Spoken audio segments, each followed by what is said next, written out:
Esferas da Vida, apoio cultural, Porta Joia Lingerie, sempre com o melhor atendimento e os melhores preços. Pena Showroom, portas e fechaduras, luz, câmera e ação, Cine Teatro Matão. Com cultura, a vida tem mais sentido. Tijuca Restaurante Bar, a esquina mais carioca de Araraquara. Em 2 de abril de 1910, nasce Francisco de Paula Cândido Xavier, um médium mineiro considerado um dos maiores divulgadores do espiritismo, o maior, Chico Xavier, como era conhecido. Homem simples, humilde e dedicado ao próximo. Hoje é dia de comemorar os 109 anos do nascimento deste grande homem. Sejam muito bem-vindos ao Esferas da Vida. A alma que é vibração, vida e essência das esferas.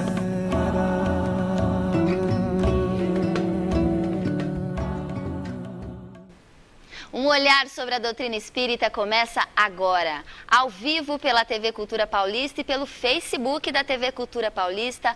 Hoje é dia do homem cuja doçura no viver e no agir tocou milhares de corações e mentes no mundo. Dia de Chico Xavier, 2 de abril. E a gente recebe aqui no estúdio para conversar sobre esse grande exemplo que foi Chico Xavier, Arthur Valadares. Seja muitíssimo bem-vindo, como sempre, aqui no Esferas da Vida, Arthur. Para mim é uma alegria estar aqui de volta, para que juntos todos nesta noite possamos refletir sobre essa vida que marcou, digamos assim, o espiritismo no Brasil e no mundo e que certamente tem muito a nos ensinar e a nos inspirar. Com certeza, um grande exemplo. Arthur Valadares é fundador e coordenador do NEP Paulo de Tarso, que é um núcleo de estudos e pesquisas do Evangelho. Arthur, é um grande desafio para nós estarmos aqui hoje, no dia do aniversário do Chico Xavier, e falarmos da sua experiência, da sua vida, das suas obras. É um grande exemplo, foi para a humanidade. É um privilégio, né, tê-lo aqui no Brasil. Para nós brasileiros é um privilégio. Então, aceito o desafio de conversar. Eu falei que bom que é o Arthur aqui hoje para falar do Chico Xavier, que é um grande estudioso da doutrina espírita. E a gente podia começar pela vida do Chico. Para quem não conhece, para os nossos telespectadores entenderem desde o começo como que foi a vida do Chico Xavier. Eu acho que assim, falar da vida como um todo é até difícil, né? Acho que a vida, sobretudo de um ser humano como o do Chico, ela mal cabe num livro, né? Mas a gente pode destacar alguns pontos. Eu acho que para começar, partindo do princípio, eu acho que seria interessante a gente pensar nesse coração, nesse trabalhador que vai sendo moldado ao longo de toda a vida, que vai sendo preparado, né? Então, se a gente olhar para a vida dele desde a infância, a gente vai vendo experiências difíceis, provações, que no primeiro olhar parecem-nos até uma contradição diante do trabalho que ele viria fazer, da tarefa de que estava incumbido, mas no fundo, com a perspectiva espírita, sobretudo do Evangelho também, nós vamos vendo que aquelas experiências todas que marcaram a sua infância, a juventude, os desafios, a falta de recursos, enfim, tudo aquilo foi como que um cadinho, né, preparador, depurador, a fim de que aquele coração estivesse realmente se fortalecendo, conectado com a tarefa que vinha realizar. Então era uma preparação também para que ele estivesse focado assim na tarefa que ele incumbia e para que estivesse também já, quando o trabalho crescesse, quando a missão, digamos assim, se desenvolvesse, ele estivesse fortalecido para as dificuldades que cresceriam, né? Porque no âmbito do trabalho com Jesus, sobretudo o trabalho com o Evangelho, não haveríamos nós de esperar facilidades. Se o Mestre mesmo teve a sua cruz, ele que não precisava da cruz, a fez por amor, que dirá nós, os que ainda temos muito a nos lapidar, a nos melhorar. Então, a gente olhando num primeiro relance a vida do Chico, claro, assomam ali as dificuldades, os desafios, mas olhando por essa perspectiva, a gente vê também já uma preparação para uma alma que tinha capacidade de lidar com isso, né? Porque também os fardos e as provas se ajustam à possibilidade de cada espírito, e também uma alma que foi sendo lapidada, convertendo-se naquele diamante capaz de resistir aos ataques, mas também refletir a luz, porque isso é um espírito realmente disposto ao trabalho com Jesus. É isso mesmo, isso que você falou é uma grande reflexão. Quando a gente pensa, olha, talvez, eu escuto muitas pessoas às vezes falarem, olha, a gente está num processo um pouquinho melhor, porque a gente não sofre tanto, os sofrimentos não são tão grandes. Aí penso eu, se Chico Xavier sofreu tudo o que ele sofreu, e essa alma que a gente conhece, que exemplificou, né, um apóstolo de Jesus, o Chico Xavier, a gente pode falar assim, como que a gente pode falar que a gente está um pouquinho melhor, né, Arthur? Talvez seja misericórdia divina mesmo, né? Ainda a gente não ter passado por todas as provações, talvez a gente não suportaria tamanhas provas. Sim, sem dúvida. É aquilo que a gente falou, né? Adequa-se à missão ou às provas à capacidade do espírito no momento, na condição evolutiva que ele está. Então, certamente, assim, é porque olhando para essas vidas, as vidas heróicas de todos os tempos, né? A gente geralmente se fixa nas provas, nas lutas, nas dores. E como a gente ainda não consegue muitas vezes enxergar para além disso, a gente não consegue perceber que por detrás, muitas vezes, dessa experiência, num coração marcado pela renúncia, pela entrega, pelo sacrifício, pelo bem coletivo, né, pelo amor ao Evangelho, como no caso do Chico, a gente não consegue muitas vezes enxergar as alegrias, as bênçãos, o contentamento íntimo que há por trás, né? Hoje mesmo eu pensava num exemplo assim, estava na faculdade vendo o irmão fazendo uma corrida, né? Para nós que não estamos muito assim treinados, por exemplo, a um exercício físico mais intenso, a gente olha para aquele exercício e a gente se fixa assim nas dores, nas dificuldades, mas a gente raras vezes pensa no contentamento que aquele que já está treinado naquele exercício está sentindo. Para nós que não estamos tão acostumados com aquele exercício, por exemplo, um triatlo, a gente só se fixa na dor, na cara de sofrimento. Mas para quem já está treinado, para quem já mergulhou um pouco mais na experiência, ele sente contentamentos e alegrias que desconhecemos ainda. Assim também no âmbito da alma. Quando a gente vê essas almas que se sacrificam, que passam por tremendas lutas, a gente, num olhar mais superficial, parece, nossa, como assim, né? Mas por detrás disso, aquele que partilha da cruz do Cristo, como diria Paulo, aquele que partilha do amor de Jesus na entrega pelo serviço aos semelhantes, existem alegrias desconhecidas, que o mundo desconhece. Então, por detrás disso, a gente precisa aprender a enxergar esse contentamento da alma que se vence a si mesma, que se torna um instrumento de Jesus. Com certeza. E Chico é considerado um dos maiores médiuns hoje da atualidade, do Brasil, do mundo, acredito eu. A gente tem até algumas fotos que a produção aqui separou pra gente do Chico. Ele nasceu em Pedro Leopoldo, em Minas Gerais, né? Pertinho de BH. Aí essas imagens são do Chico um pouquinho mais novo. Uma família simples, humilde. Ele é médium desde criança. Essas imagens do Chico psicografando, Arthur, são imagens bem representativas, né? Ele sempre com a mão esquerda, né? no olho, no rosto, e psicografando com a mão direita. Para quem está nos vendo agora e não sabe o que é psicografia, como que é essa um processo, a psicografia é um processo por meio do qual o espírito, né, que vai fazer a psicografia, que vai transmitir o texto, promove uma conexão mental com o médium, no caso, aquele que é o intermediário, e utilizando-se, portanto, das faculdades, das potencialidades do próprio corpo do médium, escreve a mensagem. Ela pode ser de vários tipos, desde aquela consciente, em que o médium está consciente em todo momento do que está escrevendo, é como se o texto lhe fosse aparecendo no quadro mental e ele vai psicografando. Nós temos a semi-mecânica, em que ele está no meio termo, ele vê, está um pouco consciente, mas também sente o impulso na mão, e temos aquela mais mecânica, em que o médium está praticamente inconsciente mesmo, e a sua mão é conduzida na escrita do texto, que era mais ou menos o estilo do Chico, né? E o Chico estudou até o 4º ano do grupo, né? Hoje a gente fala ensino... O primário, né? O primário, né? O fundamental, na época, é o primário.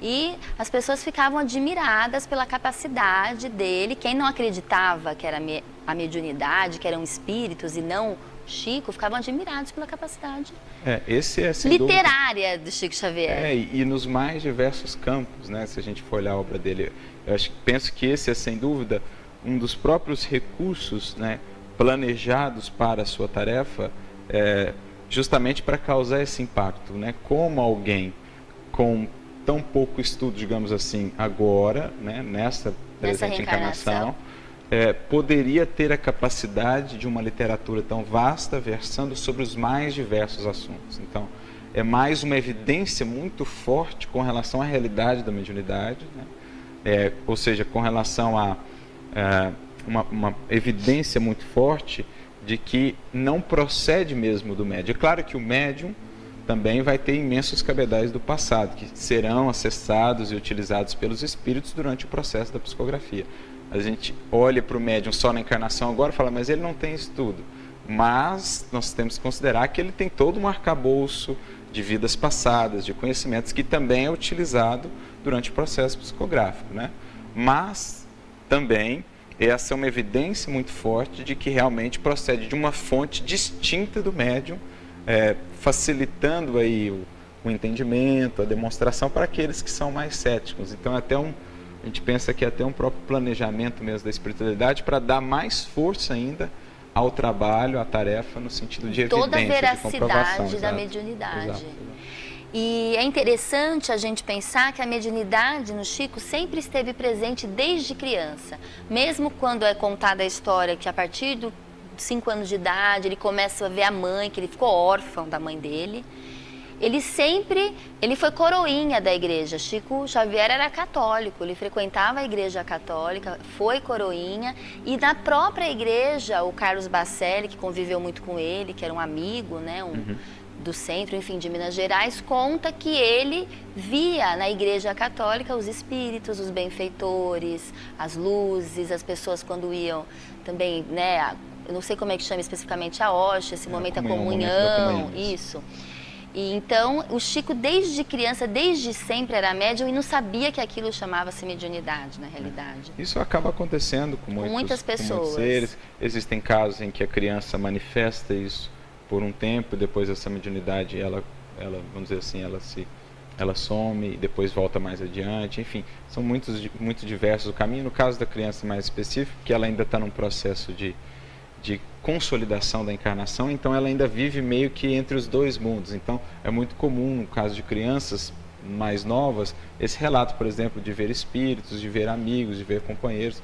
Muitas vezes isso desaparece à medida que a criança vai crescendo, mas no caso do Chico, né, com uma tarefa como essa também, desde a mais tenra infância ele já manifestava a faculdade, não entendia ainda o processo, o que foi uma fonte também de muitos sofrimentos para ele, de chacota também, porque as pessoas o julgavam meio fora, né, da sua louco. razão, exato.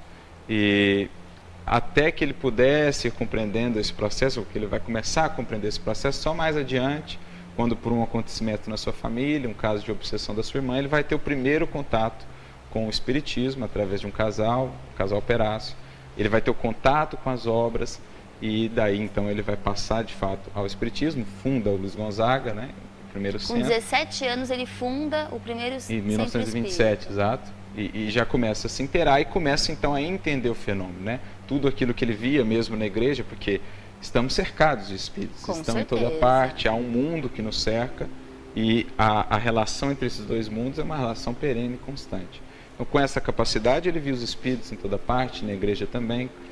Tem até um relato dele no Pinga Fogo, ele falando no momento da comunhão, ele via todos aqueles fenômenos, mas ele começa então a entender melhor o que se tratava e, claro, canalizar essa faculdade para a utilização mais adequada a partir aí desse conhecimento da mensagem espírita, e ele passa então a compreender melhor a faculdade e a utilizá-la nos propósitos para a qual ela havia sido dada para ele. E Arthur, você falou que ele sempre ele foi preparado, mas ele já veio com uma bagagem muito grande. Eu já pensava que ele já tivesse vindo preparado, de alguma forma, porque desde sempre ele sempre tratou muito bem as pessoas, com muito respeito, com muito amor. Ele era muito diferenciado desde pequeno, Arthur? Sim. Todo espírito que vem à Terra, todos nós, né, em menor ou maior escala, nós, de um certo modo, nos preparamos para a vida. Existirão aqueles casos em que, por exemplo, de reencarnações compulsórias, em que é um pouco diferente, mas de um modo geral, um espírito um pouco mais consciente, há uma preparação para o que ele vai vir fazer, os pontos capitais da sua experiência, trabalhos, enfim. E no caso de Chico não é diferente. Um espírito com uma missão dessa envergadura passou certamente por um longo preparo no mundo espiritual, já trazia um cabedal de conquistas também do passado muito grande, muito extenso, mas é também um espírito como nós outros em evolução e portanto falível, passível de cair e necessitando de contínua preparação, né? A gente, quando olha a vida dele, a gente vai vendo também ele amadurecendo enquanto médium, com as dicas muitas vezes um pouco mais enérgicas do Emmanuel. Então você vê que ele também vai se preparando, vai passando por experiências difíceis, decepções, ilusões, porque todo espírito, por mais adiantado que seja, se ainda vem reencarnar na Terra, a não ser que já seja um espírito completamente desvinculado da materialidade, o caso do Cristo, por exemplo, os demais que vemos aqui, somos ainda passíveis de falir.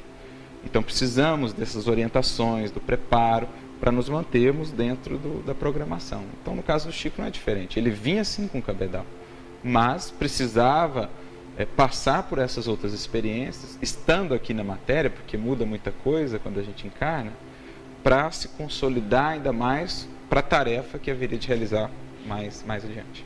É isso mesmo. E para você que está em casa, mande sua pergunta, seu questionamento, sua reflexão pelo Facebook. O nosso WhatsApp está com problema, a gente está com um probleminha no chip, então a gente não vai conseguir falar com todo mundo pelo WhatsApp. Então entra aí no Facebook da TV Cultura Paulista, o programa está sendo passado ao vivo pelo Facebook. Mande suas reflexões, suas perguntas, que a gente fala aqui com o Arthur, a gente comenta aqui no programa. E como o Chico Xavier gostava muito dos animais, não é, Arthur? Ele tinha um amor pela natureza muito grande, muito pelos animais. A gente tem um momento Chico Xavier aqui, e sempre a gente coloca o momento Chico Xavier, do Chico falando sobre algum tema específico. Mas já que hoje o tema é o Chico Xavier, a gente escolheu um filme que passa um pouco do jeitinho do Chico, como ele falava com as pessoas, como ele tratava os animais. Então essa é a homenagem ao Chico Xavier. Porque ele é bonito e triste. Mas olha que beleza de cão. É uma gracinha.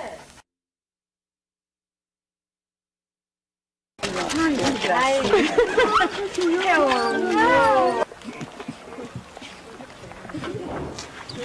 E as pulgas? Tá doendo as pulgas, mamãe. Tira as pulgas pra mim. Quer ver? Me dá a mãozinha. Fala com ele que você gosta dele. Agora ela vai ficar triste. Fica mais um pouquinho. Mas é uma criança, desde quando ela era pequena que ela chegou aqui, que ela me beija. A guerra acabou.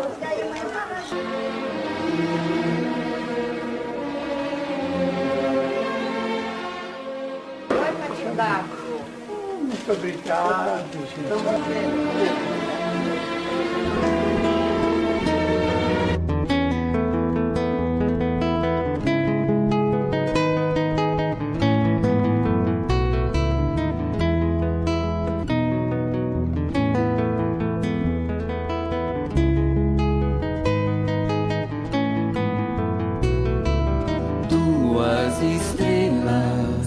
Da pobreza em 2 paletós e um burel, da bondade a beleza, a terra espelha o céu.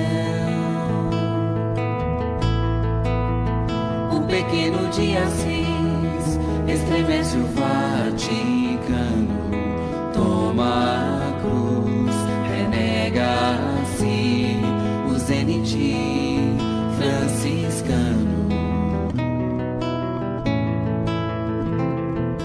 8 séculos de história, cristianismo é caridade. Lápis, pedra preciosa, é o Chico da mediunidade.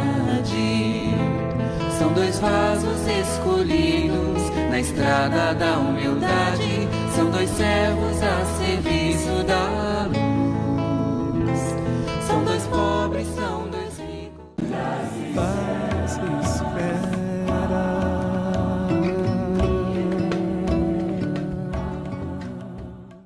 De segunda a domingo, o almoço do Tijuca é o mais concorrido da cidade. O buffet de saladas, a variedade dos pratos quentes e sempre tem novidade. Tem comida carioca, portuguesa, árabe, além das sobremesas de dar água na boca. O almoço do Tijuca é tudo de bom. Mas à noite, meus amigos, o Tijuca vira point. É bar, é boteco, happy hour e jantar. É música ao vivo e chopp pela metade do preço. De noite ou no almoço, vem Tijucar. Tijuca Restaurante e Bar.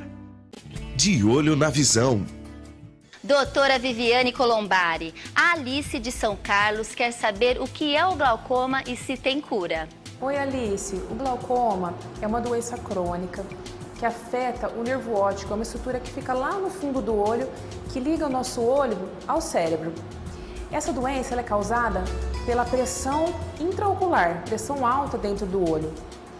Infelizmente, até hoje não há cura para o glaucoma, mas temos tratamento quando o diagnóstico é feito precocemente. De olho na visão.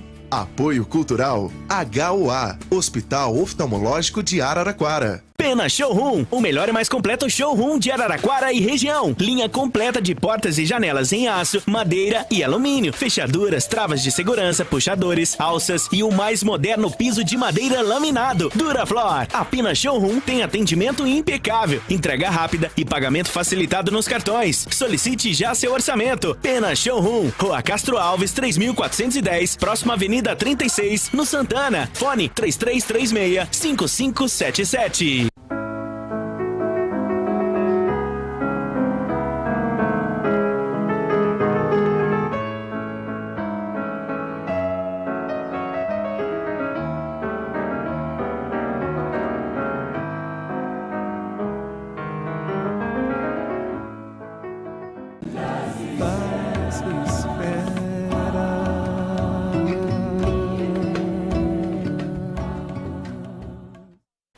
De volta ao Esferas da Vida, hoje recebo Arthur Valadares e a gente conversa sobre o Chico Xavier.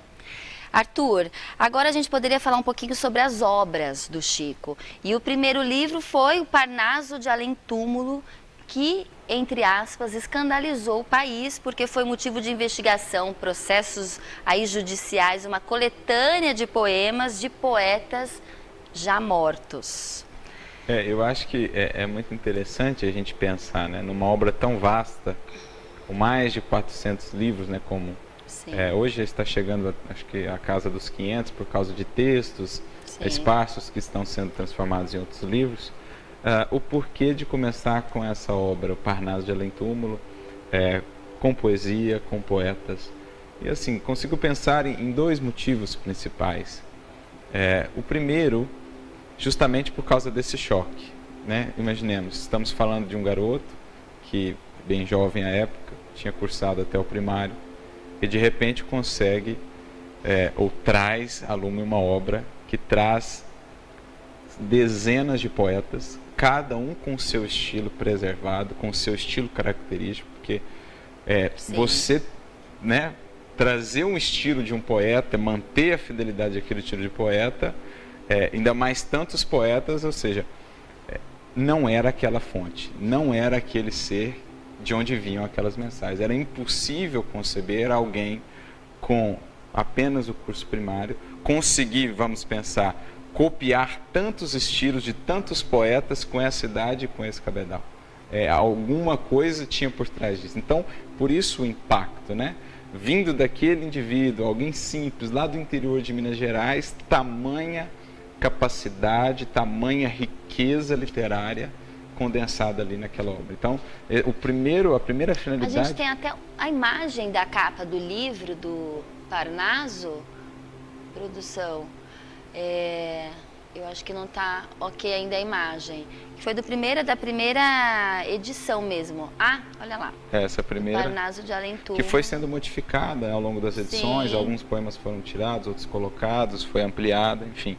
Mas o primeiro motivo, penso, seria esse, o do choque, chamar a atenção mesmo, como por exemplo, no início do Espiritismo, o movimento começou com as mesas girantes, primeiro chamar a atenção para depois se analisar. Mas um outro aspecto que eu acho também muito importante estamos falando aí do resgate também do Evangelho, né? A doutrina espírita, ela vem resgatar esse cerne do sentimento, vem resgatar essa alma do Evangelho. Então, como no Evangelho é preciso falar o coração, e a arte, a poesia fala o coração, abre o coração, abre, né, essa nossa outra maneira de perceber para além apenas da razão. Então acho que a espiritualidade quis dar um recado também de que era preciso abrir o coração, mais do que a razão tem a sua importância capital, fundamental, mas uma razão sem um coração aberto, humilde, se transvia, se cega pelo orgulho e pela vaidade. Então é importante trabalhar o sentimento para que o sentimento comprometido não prejudique a razão e a apreensão. Então eles começam trabalhando o sentir, a arte, o coração, para depois abrir campo para as vastas ilações da filosofia e etc, etc. E os romances do Chico Xavier também tiveram bastante respostas, né? Assim, alcance, isso. A gente até umas imagens dos principais de Emmanuel, que foi o seu grande protetor espiritual, orientador espiritual. Há 2000 anos, 50 anos depois, Paulo Estevão, Renúncia, Ave Cristo, que são romances que realmente... Sim. Emmanuel, que é o seu benfeitor espiritual, o seu orientador, ele é como, na obra do Chico, ele é como um maestro. A gente vai ver, tivemos vários... a obra psicográfica do Chico teve várias facetas, né? Teve vários autores, várias frentes de trabalho. E quem conjugava tudo isso, quem orientava tudo isso, era o benfeitor Emmanuel, sendo ele também um dos principais contribuidores, um dos que mais escreveu, no caso dele, mais na linha do Evangelho, do resgate da mensagem do Cristo. Os seus próprios romances, muito mais do que emocionar, encantar, são obras profundamente instrutivas, profundamente transformadoras, né? Paulo Estevão talvez entre aí no rol das mais belas obras da humanidade, poderíamos dizer até, né? Embora ainda muito desconhecida de um modo geral, mas além de muito marcantes no sentido do sentimento, transformadoras, também profundamente esclarecedoras, instrutoras.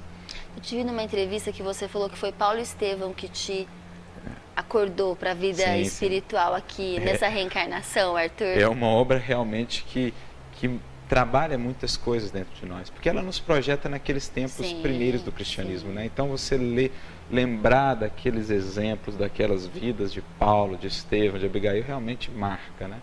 Então é uma obra, os romances de modo geral, Ave Cristo e tantos outros, são muito, muito transformadores. Então Emmanuel, dentro desse concerto, sendo o maestro também aquele que toca, né? Ele foca-se mais na parte do Evangelho e também na parte filosófica, mas existirão aí outros autores também que vão focar ou trabalhar outras frentes. Humberto de Campos. Humberto de Campos é o contador de histórias, né? O literato por excelência, havia desencarnado há pouco tempo, logo começa a psicografar através do Chico, primeiro assinando como Humberto de Campos, algo que geraria aí um processo. Depois ele mudaria o nome para Irmão X, para evitar maiores problemas. A família ficou... houve ali um certo imbróglio, depois as coisas se resolveram e ele passou a assinar Irmão X.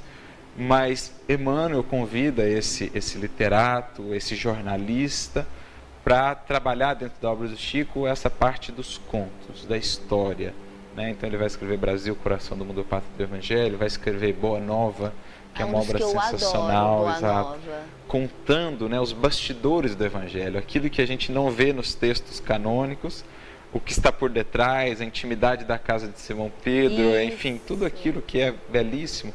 Ele, com a sua fineza no escrever, na escrita, consegue trazer de maneira bela, inspiradora e muito instrutiva. Então, ele vai ter dentro desse concerto a tarefa do contador de histórias, que trabalha ao mesmo tempo o sentimento, que nos projeta naqueles tempos e também nos instrui, nos inspira. Então ele é esse papel, e também do jornalista, né, de contar a história no sentido assim, de narrar, né?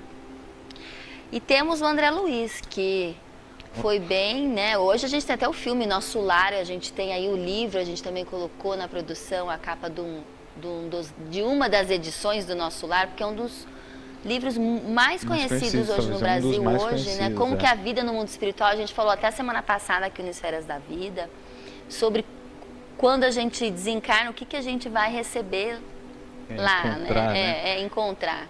O André Luiz, ele vai ter esse papel, ele vai, até pelo cabedal de experiência que ele já trazia, médico, com muito conhecimento científico também, né? Ele vai ter esse papel de abrir para nós aí as cortinas desse mundo espiritual, da vida espiritual, trabalhando também aspectos científicos, filosóficos, sobre o corpo humano, o perispírito, o funcionamento, né? Digamos assim, do mundo espiritual, de um modo geral. Então ele vai ter esse grande papel também de um revelador, no sentido de abrir novos horizontes ao nosso entendimento, desdobrando um pouco esse nosso olhar, ou ampliando um pouco o nosso olhar, a partir, claro, das obras basilares da doutrina espírita, ampliando um pouco esse nosso olhar para a vida no mundo espiritual, o que acontece, os processos, enfim. Então ele também vai ter esse papel muito importante, com a habilidade também que ele tem de escrever, né? Ele tem uma literatura, uma escrita muito fluida, muito simples, sem perder a profundidade. Os livros de André Luiz têm essa característica, você se envolve nas obras, e ao mesmo tempo que ele está falando da vida das pessoas, né, um certo tom romanceado, ele também vai inserindo lições a todo momento, pontuadas ao longo da obra, então profundamente instrutivas e também inspiradoras. Então ele também teve um papel muito importante. Sim. Arthur, um dos trabalhos que o Chico teve, que teve bastante repercussão, foi quando ele foi para Uberaba, lugar onde levou conforto para as mães, para as famílias que perderam seus entes queridos, principalmente mães que perderam seus filhos. Foi um trabalho muito forte que o Chico prestou para a humanidade toda, né? Esse trabalho ele vinha realizando ele ao longo de sua vida, e ele se acentua, sobretudo, talvez em Uberaba, a partir da mudança, né, em 59, e foram milhares e milhares de cartas, de consolo, de esclarecimento. De filas enormes das pessoas querendo conhecer o Chico, sentir o Chico, e ele sempre com a maior boa vontade, paciência, humildade, recebia todos beijando na mão. Isso. É o legítimo servidor do mestre, aquele que se coloca realmente a serviço, né? Que entende que aquela faculdade era uma faculdade que lhe foi dada para ser colocada a serviço da coletividade, né? É uma consciência realmente consciente do papel que lhe foi, ou da missão que lhe foi delegada, e essa atividade das cartas, com mais aí uma característica de evidenciar ainda mais a questão da mediunidade, da vida após com os a detalhes, morte, da reencarnação. Da reencarnação, da vida após a morte, mas também assim as evidências, com os detalhes, com as informações que seriam inacessíveis de outro modo, muitas vezes desconhecidas dos próprios familiares que o buscavam. Isso tudo se configura em evidências ainda mais fortes. E claro, o papel primordial que é consolar, né? Restabelecer um coração a sua condição de se conduzir pela vida. É claro que a perda de um ente querido, no caso de uma mãe que perde um filho, a saudade vai ficar, muitas vezes a dor vai ficar. Daí o próprio nome, consolador. Muitas vezes a dor não vai sair, mas vai ser consolada. Vai ser suportável a partir de então. E uma coisa interessante que a gente percebe de um modo geral nas cartas é sempre o convite daqueles que voltam para comunicar, incentivando os que ficam a se reerguerem para o trabalho, para a luta, a expressarem essa saudade, esse amor no serviço aos outros, né? O amor ao filho, o amor aos outros filhos das outras mães, àqueles que não têm mães. De um modo geral, a gente sempre vê dos que partiram, que já estão um pouco mais conscientes de lá, esse convite aos que ficam, para que transformem essa saudade, essa esperança do reencontro, em luz, em semeadura de bênçãos e ação no bem aqui no mundo, porque aí a espera se torna mais suave, o tempo passa mais rápido, o encontro se dá desde já, porque a gente passa a sentir melhor o outro ao nosso lado quando estamos também a serviço do bem. Então, essa é uma coisa que a gente percebe de modo geral nas cartas também. Por que quando nós estamos reencarnados, a gente não tem essa consciência? Você falou que todos os...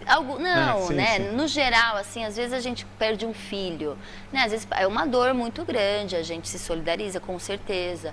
Mas por mais que que a gente entenda, tem muitas pessoas que se perdem, né? Numa perda, Essa consciência é conquistada. É conquistada, exato. Tudo é uma conquista, né? Na medida em que o espírito mesmo vai preponderando sobre a matéria, e muitos de nós ainda a matéria prepondera sobre o espírito, por isso ainda temos dificuldades, por isso ainda lidamos com a morte de maneira tão difícil, por isso muitas vezes acabamos desesperando diante dos revés. Mas quando a gente vai, eu me recordo de um trecho de Allan Kardec no Evangelho segundo o Espiritismo, ele chama de ponto de vista. Quando a gente vai sobrepondo o espírito à matéria, ampliando a nossa consciência, burilando o sentimento, aconteça o que acontecer aqui, a gente vai conseguindo manter mais a sintonia, a conexão com o alto, percebendo que aconteça o que acontecer, há um infinito amor e uma misericórdia a reger todos os destinos. Tudo o que acontece está dentro de uma programação, todos os seres na criação infinita estão amparados, são infinitamente amados, a morte é simplesmente uma transição. Enfim, quando o espírito vai alcançando esse estágio, diante das provas, como ele vê mais de cima, elas não parecem tão grandes mais.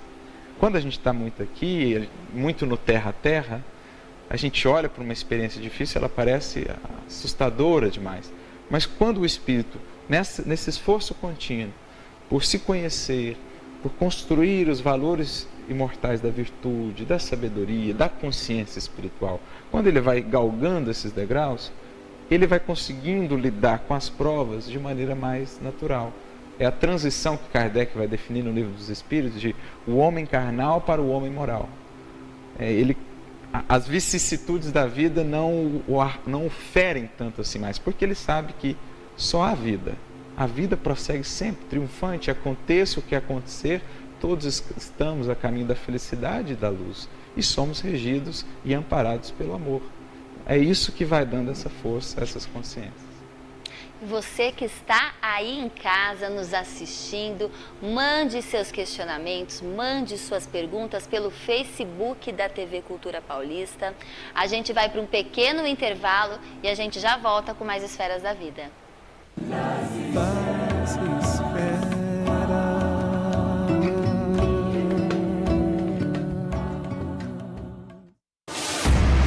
Prepare-se.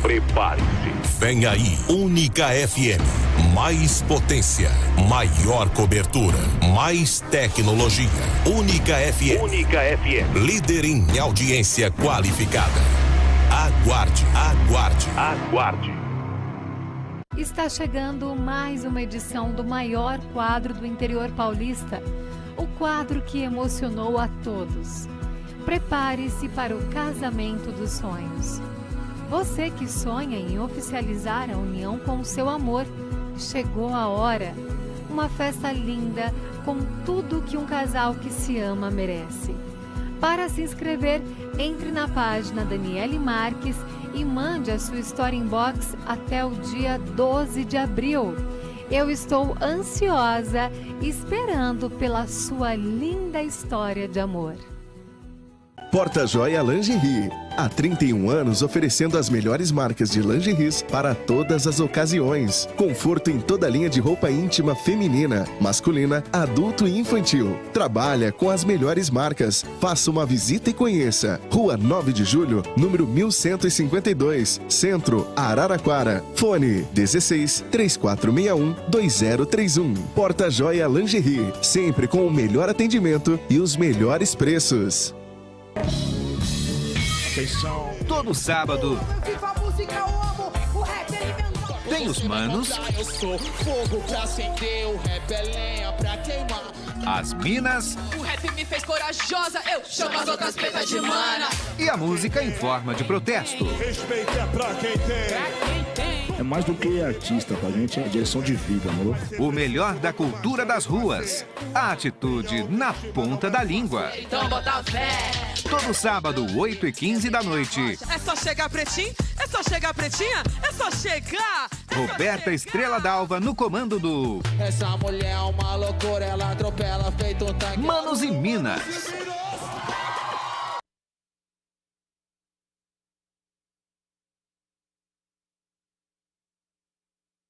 volta ao Esferas da Vida e a gente conversa hoje sobre Chico Xavier, aqui com Arthur Valadares. E a Flávia de São Carlos tem uma pergunta, Arthur. Ela quer saber qual o maior legado do Chico Xavier. Olha, eu acho que assim, a gente poderia pensar esse legado em duas partes principais. É importante essa pergunta, mas o maior, porque tem tanto... Sim, é imenso o legado. Mas a gente poderia dividir em dois legados principais. O primeiro, das obras, talvez o que salte mais aos olhos, né? Você pensar, mais de 400 obras, né? Outro dia, tem uma pessoa, a gente estava conversando sobre isso, tenta pegar um livro do Chico e copiá-lo à mão. Quanto tempo você vai levar? Agora você imagina escrever tudo isso de obras, o tempo, o esforço, o sacrifício, e mais do que isso, a riqueza imensa, né? Versando sobre os mais diversos assuntos, filosofia, ciência, psicologia, religião, enfim, tudo ali, poesia, arte. Então, uma obra imensa. Assim, acho que a gente ainda está distante de compreender todo o tesouro, o investimento espiritual que nos chegou através das mãos desse tarefeiro. Então, acho que esse é um legado realmente muito precioso. E tudo que nos chega do alto na forma de investimento é também responsabilidade. Então, o que nós estamos fazendo desse legado para deixar também o nosso legado. Porque o outro legado mais fundamental dele, outro livro que ele também escreveu, o mais fundamental é o da própria vida, né? Então, a gente poder ler nesse livro da sua vida os seus gestos, a sua exemplificação, a sua renúncia, a sua entrega, a sua perseverança, paciência, enfim. Esse legado também da vida, do livro escrito da sua vida, escrito com gestos no cotidiano e tudo mais, esse é um outro legado também imensamente precioso e inspirador, né? A gente tem que acolher tudo isso com muita gratidão, mas com a gratidão mais adequada. Assim, eu me recordo de um conceito de Emmanuel. Para Emmanuel, agradecer não será expressar reconhecimento em frases bombásticas ou laudatórias. Para ele, ou no círculo dos trabalhadores fiéis a Jesus, diz Emmanuel, agradecer significa aproveitar ou aplicar proveitosamente as dádivas recebidas. Então, como é que a gente pode honrar todo esse legado? Agradecer, expressar a nossa gratidão, tomando como instrumento da nossa exemplificação, né? Não apenas admirá-lo. Fazendo mesmo. Exato, fazendo tanto quanto nos seja possível mesmo. Sim. Ou nos aproximarmos disso, né? Não só admirá-lo, não só exaltá-lo, mas, acima de tudo, tomá-lo como um referencial, assim como temos tantos outros, em tantos tempos, culturas e religiões, para seguir também o nosso caminho com Cristo. Arthur, ele é sinônimo de humildade. E as pessoas às vezes confundem humildade com poder aquisitivo. Aquela pessoa humilde. E humildade não é isso. Para você, o que é humildade? Humildade, eu me recordo de uma definição que eu gosto bastante. Alguns pesquisadores vão associar a origem da palavra humildade, no latim, à própria palavra humus. Então, humildade é fertilidade de alma, é a alma que se faz fértil para a vida, que acolhe tudo que a vida lhe dá e transforma isso em frutos, que usa o tempo, que usa os recursos, sejam eles quais forem, para produzir mais do que para reclamar, diz que não tem, daquilo que não tem, toma o que a vida lhe dá, as sementes que a vida sempre dá, faz-se um solo fértil e germina, floresce, frutifica, alimentando a vida e o mundo. Eu acho que isso representa muito bem o Chico. Que definição de humildade. Uma vida fértil, prolífica. Porque as pessoas confundem demais esse conceito da humildade com poder aquisitivo. E isso não tem... tem muitas pessoas pobres, orgulhosas, né? E o contrário também pode acontecer. É uma questão de alma, né? É uma questão de alma, não tem absolutamente nada a ver com a matéria, com o dinheiro. Tem a ver com a nossa relação com o universo, né? Uma definição de Emmanuel que gosto também. É o reconhecimento da nossa pequenez diante do universo. Ser humilde é reconhecer-se como eterno aprendiz, não se deixar enganar pelo orgulho, pela vaidade que nos faz crescer, cremos superiores que os outros, é nos integrarmos à grande sinfonia da criação, buscando a nossa parte, entendendo que fazer a nossa parte é o que de melhor podemos fazer, sem nos compararmos aos outros, porque ser humilde é também isso, né? A gente fica muito com isso de comparar o meu trabalho com o do outro, a minha ação com o do outro. Ser humilde é entender o seu cantinho no universo, as suas possibilidades, a sua parte, e fazê-la bem, porque essa é a sua contribuição para a grande sinfonia da vida. Cada um de nós uma nota harmoniosa e humilde na grande sinfonia regida pelo Criador. E a abnegação, Arthur? Que também é um sinônimo de Chico Xavier. A abnegação é uma das virtudes fundamentais do Evangelho, né? É a maior prova, digamos assim, da vitória sobre nós mesmos, né? É a caridade desinteressada. Quando nós aprendemos a colocar ou a envolver no nosso projeto de felicidade, de vida, de bem, não somente nós mesmos ou aqueles mais próximos de nós. É quando a gente desperta para o bem, que é o bem de todos, para a felicidade, que será a felicidade quando todos forem considerados. E quando a gente se sacrifica por isso, a gente nega os nossos caprichos, abnegar-se, mas ganha também muito em bênçãos divinas para seguir doando e alimentando a vida. Isso é abnegação. E para você que quer sempre saber um pouquinho mais da doutrina espírita, a gente sempre vai indicar aqui. A nossa dica de leitura é o jornal O Clarim, que esclarece sempre todos os tipos de assuntos. O jornal e a Revista Internacional de Espiritismo, que é da editora O Clarim. Então a gente tem aí Memória de Kardec, que a gente comemorou dia 31 agora também de março, não é? 150 anos da partida. 150 anos da partida de Allan Kardec. Também a Revista Internacional de Espiritismo, O Homem de Bem. Então ligue sempre no 3382-1066, www.oclarim.com.br, o WhatsApp é 16992706575. Eu tenho certeza que vocês vão gostar muito da Revista Internacional e também do jornal O Clarim. Arthur, Chico morreu aos 92 anos. E a gente tem uma informação de que ele falou que queria morrer num dia muito feliz no Brasil. E ele morreu no dia que o Brasil ganhou a Copa do Mundo. Isso é curioso, né? É curioso. Será que ele escolheu ou ele pediu? Não sei, nunca chequei a procedência da informação particularmente, mas não deixa de ser interessante porque é bem o sinal desse humilde servidor, né? Daquele que sai de fininho, vai, faz o trabalho, semeia e sai de fininho, com a consciência de que uns plantam, outros regam, mas é Deus quem faz crescer, como dizia o apóstolo Paulo. Então, tendo findado aí o seu trabalho, a sua tarefa no mundo, aguardou esse momento em que o Brasil, de um modo geral, estivesse alegre, feliz, e ele sai de cena, como ele mesmo dizia de maneira muito humilde, né? Morre um capim, nasce outro. Mas é aquela humildade da alma que... Como que pode ser tão... É um exemplo muito gritante, é muito diferente, né? Por isso que ele se destacou sendo uma pessoa extremamente simples. Foi para a TV Tupi, a gente passa aqui no Momento Chico Xavier, tudo que ele falou, já ficou 4 horas seguidas ao vivo na TV. Foi um grande sucesso, né? Saulo Gomes, que a gente já entrevistou, ele já esteve aqui no Esferas da Vida. A gente já conversou com o grande repórter, né, jornalístico, investigativo Saulo Gomes. E na realidade o Chico era uma pessoa extremamente simples, as pessoas se impressionavam com tamanha simplicidade. É porque o nosso mundo, ele cria tantas necessidades fictícias que a simplicidade nos impressiona e raros conseguem ver a riqueza da simplicidade, né? No Livro dos Espíritos mesmo há uma questão, a 926, em que os Espíritos mesmo falam, Kardec pergunta, mas a necessidade, ou melhor, a sociedade multiplicando as necessidades não cria também muitas aflições?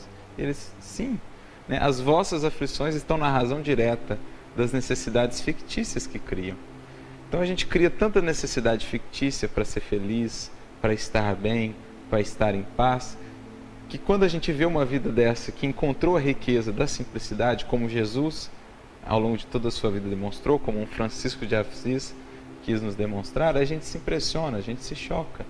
Mas é aquela alma que encontrou tamanha alegria no servir, não no que tem, mas no que dá, né, no que é, acima de tudo, que encontrou tamanha alegria na consciência tranquila, muito mais do que no reconhecimento, nos aplausos, que precisa de absolutamente muito pouco para viver, para ser feliz, apesar das lutas, conseguia manter sempre aquele sorriso que é o sorriso do verdadeiro, sincero coração entregue a Quantas Jesus. pessoas ele aconselhou, ele acolheu com poder aquisitivo altíssimo, grandes artistas que buscavam o Chico Xavier, e as pessoas falavam que se sentiam muito bem perto do Chico. Sim, porque um espírito como extremamente esse... iluminado, extremamente... Ele irradia, né? Assim, tudo aqui é vibração, transmissão de pensamento, irradiação. Um espírito que se eleva na sintonia, na construção de si mesmo, né? Sentimentos elevados, pensamentos elevados, ele irradia essa aura que será tão maior quanto mais tiver conseguido construir internamente esse estado de paz interior. Ele irradia isso e naturalmente ele toca as pessoas ao seu redor. Mas nós não vemos com os olhos essas irradiações, mas todos que se aproximavam sentiam. Imaginamos, se ele é assim, imaginemos o Cristo, o Mestre que com seu Espírito envolve toda a Terra. Basta que cada um de nós queiramos sintonizar com seu amor para sentir a sua presença. É isso mesmo. Arthur, como que você percebe, qual a sua opinião sobre as pessoas que especulam a vida do Chico Xavier, vidas passadas? Eu acho que, assim, esse assunto, diante da grandeza desse legado, ele se torna uma coisa bem pequena, com todo respeito aos que pensam diferente, claro, aos que buscarão esse tipo de estudo, às vezes até com seriedade, mas eu penso que às vezes a gente a gente sobrepõe as importâncias, a gente inverte as importâncias e deixamos de ver o imenso legado dessa vida a ser tomada como inspiração para a nossa vida. E nos perdemos muitas vezes em especulações que geram disputas. Porque existe tanta especulação no espiritismo, não só com Chico Xavier, mas com Allan Kardec, com outros nomes do espiritismo. Quem foi Chico, quem foi Allan Kardec, quem foi... Qual a necessidade? Se nem a gente pode saber quem a gente foi, a nossa vida passada, se a gente não... Porque não nos faz bem, por que a gente precisa saber? Né? Por que essa necessidade, por exemplo, do espírita de saber da reencarnação passada? Num caso de estudo, por exemplo, Emmanuel desvelando as suas vidas para a gente ver o processo, o amadurecimento, como o ser vai progredindo. Nesse sentido é um estudo interessante. Mas aí não é especulação. A busca, exato, não é uma especulação. A busca, muitas vezes movida por curiosidade, por interesses menos dignos, é ainda, digamos assim, a nossa fuga aos verdadeiros compromissos que a gente tende a assumir, né? Geralmente a gente busca esses outros recursos para que a gente ainda não... ou porque a gente ainda não se dispõe efetivamente a fazer a transformação que nos é devida, etc. Muitas vezes com consequências não tão felizes, por exemplo, essa busca com relação às nossas vidas pretéritas de maneira impensada, de maneira não ponderada, quando não amparada por um processo de tratamento, com uma pessoa especializada, com finalidades muito específicas, geralmente esse processo desencadeia consequências danosas, porque nós não estamos preparados para saber o que acontece, Arthur. Há uma sabedoria em velar o passado, né? Há um porquê de não estarmos plenamente conscientes com relação ao nosso passado agora. No futuro, quando espíritos mais elevados, mais conscientes, lidaremos com isso muito mais naturalmente. Mas na condição em que estamos, não é essa a finalidade maior. O nosso foco é o aqui, o agora, os recursos que temos. Já sabemos do nosso passado na forma das nossas tendências. E é o que precisa saber, Kardec vai dizer. O que precisamos? As tendências e a consciência, que é a orientadora da construção do futuro. Né? Isso com relação ao nosso passado. Que dirá de terceiros, muitas vezes buscado de maneira especulativa e que acaba, digamos assim, se desviando em disputas, em troca de farpas, com quem pensa diferente. Respeitamos os que buscam isso, mas acreditamos que o principal a valorizar aqui, o legado maior, seja o da vida que nos inspira para nós. Nem tanto a adoração improfícua, mas a inspiração que nos inspira a fazer também a nossa parte. Chico Xavier falava que a salvação é a caridade. No fundo, incorporando bem... E ele fazia bastante trabalho assistencial, mesmo sabendo que não iria resolver a fome do mundo, a guerra do mundo, enfim, ele fazia a parte dele. Como que você enxerga isso? É simples isso, assim, nós não podemos resolver a fome do mundo, mas nós podemos resolver a fome daquele irmão. Então, se cada um de nós assim pensasse, para com 1, 2, 3, 5 pessoas, imagina quão diferente não seria o contexto global. Se cada um se conscientizasse do pouco ou muito que pode fazer pelos que estão ao seu redor.